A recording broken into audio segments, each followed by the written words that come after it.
Assalamu alaikum everyone. Today I saw this beautiful project. One of my student made it, and really it's amazing. He made the habitat of a duck, and you can see the ducks live in the pond. And here we can see he added the grass, some pebbles, and this is beautiful grass, green fresh grass. There some trees. These are all toys. The duck and the ducklings. Wow, you can also teach them about the animals and their offspring, animals and their babies.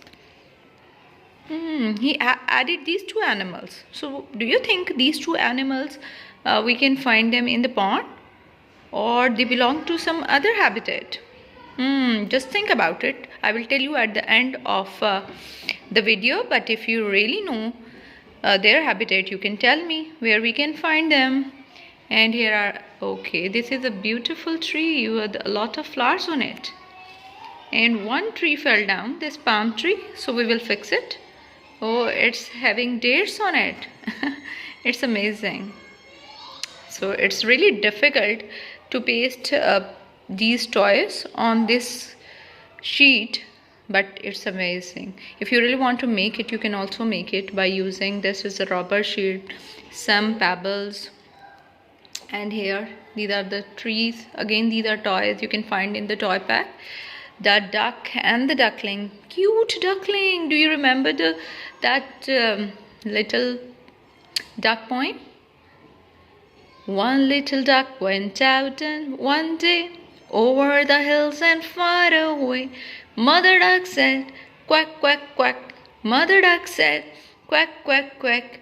All the little ducks came back. Yeah, our tree fell down again.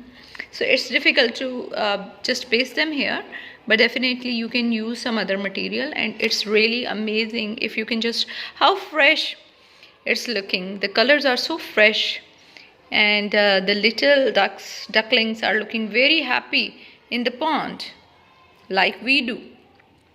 Okay, so now it's time to ask you, do you remember I asked you a question that tell me the habitat of these animals? There is a starfish and a stingray. Yes, you're right. They belong to coral reef. Okay, they are sea animals, so we can find them there. So I hope you like the video. If you really like it, you can share with your friends, and you can make this project with your own children, and definitely they will never forget this. Till the next video, Allah Hafiz.